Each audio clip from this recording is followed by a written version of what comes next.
देखिए, दिल्ली धमाके को लेकर एक बहुत बड़ा खुलासा हुआ है।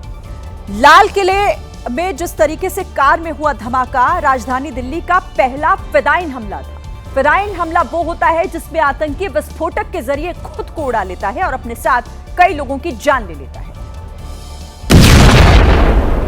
ऐसा ही आतंकी उमर ने किया। आतंकी उमर ने i20 कार को चलता फिरता बम बनाया और लाल किले के सामने विस्फोट करके खुद को कार समेत उड़ा लिया और 13 निर्दोष लोगों की जान ले ली।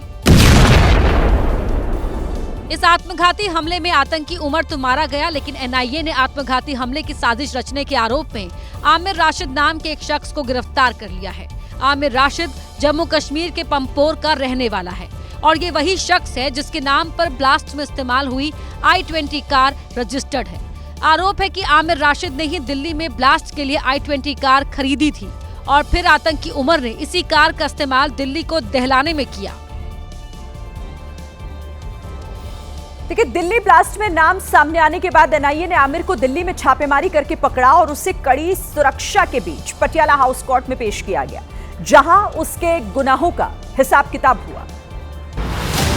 पटियाला हाउस कोर्ट में सुनवाई के लिए आरोपी आमिर को लाया गया तो एबीपी न्यूज संवाददाता सुशील पांडे ने उससे कई सवाल किए, लेकिन सुरक्षा बलों ने उसे कुछ बोलने नहीं दिया।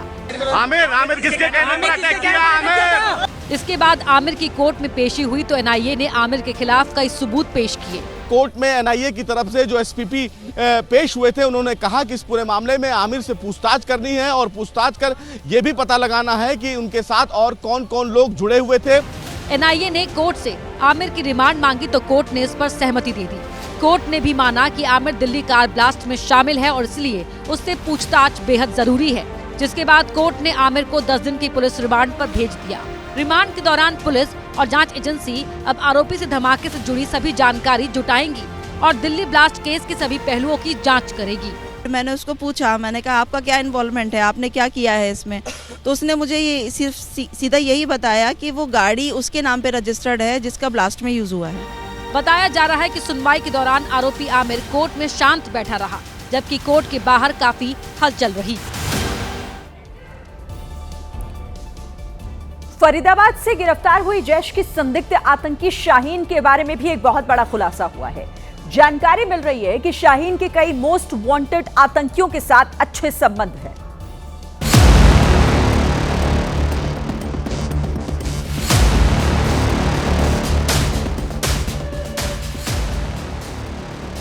दिल्ली धमाके में शामिल आतंकी शाहीन को लेकर जो सबसे बड़ा खुलासा हुआ है वो ये है कि आतंकी शाहीन 3 बार पाकिस्तान की यात्रा कर चुकी है। दावा है कि आतंकी शाहीन पाकिस्तान जाकर जैश के टॉप कमांडरों से मुलाकात कर चुकी है। बताया जा रहा है कि शाहीन के जरिए ही जैश के हैंडलर हवाला के पैसे भेजते थे और इन पैसों का इस्तेमाल आतंकी डॉक्टर, विस्फोटक और हथियार खरीदने में किया करते थे।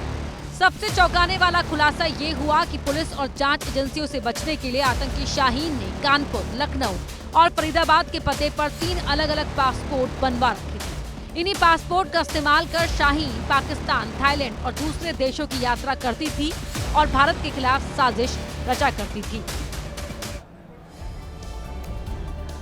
देखिए, कुल मिलाकर कहा जाए तो फरीदाबाद की मैडम सर्जन शाहीन ही देश को दहलाने का पूरा प्लान तैयार कर रही थी। मैडम ही दूसरे आतंकियों को लीड कर रही थी और यही बताती थी कि कब हमला करना है और कहां से हथियार और विस्फोटक खरीदने हैं। खुलासा तो यहाँ तक हो रहा है कि आतंकी शाहीन के पास ही हवाला के पैसे आते थे और फिर इन पैसों को दूसरे आतंकियों तक पहुँचाया जाता था।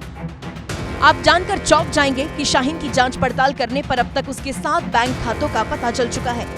7 साल में इन बैंक खातों में करीब 1 करोड़ 55 लाख रुपए का लेन देन हुआ है। शाहीन के जो खाते मिले हैं उनमें कुछ प्राइवेट बैंक के हैं और कुछ सरकारी बैंक के। इनमें 3 खाते कानपुर में, 2 लखनऊ में और 2 दिल्ली में होने की जानकारी एजेंसियों को मिली है। जांच में ये भी सामने आया है कि साल 2014 से लेकर साल 2017 के बीच कई बड़े लेन देन हुए हैं।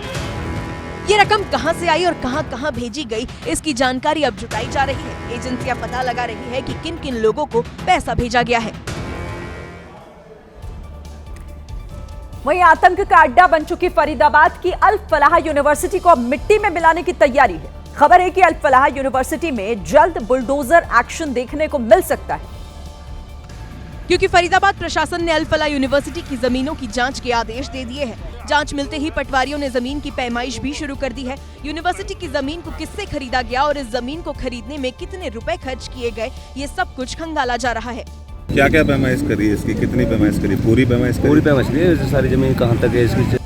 प्रशासन के एक्शन को देखकर लग रहा है कि आतंक की फैक्ट्री बन चुकी इस यूनिवर्सिटी पर जल्द ही बुलडोजर गरजेगा। इसी बीच दिल्ली पुलिस ने अल फला यूनिवर्सिटी के खिलाफ 2 FIR दर्ज की है और यूनिवर्सिटी के चेयरमैन जावेद अहमद को आतंकी मॉड्यूल और फर्जी दस्तावेजों की जांच में तलब किया है।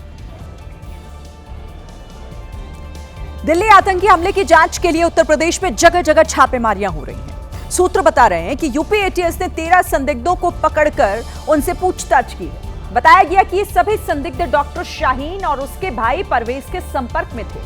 NIA और IB जैसी एजेंसी से मिले इनपुट के आधार पर यूपी में 5 से ज्यादा जगहों पर रेड मारी गई। राजधानी लखनऊ समेत कई ऐसे इलाके हैं जहां यूपी ATS संदिग्धों की तलाश कर रही है। उत्तर प्रदेश में एजेंसियों के साझा इनपुट पर लगातार सर्च ऑपरेशन किया जा रहा है।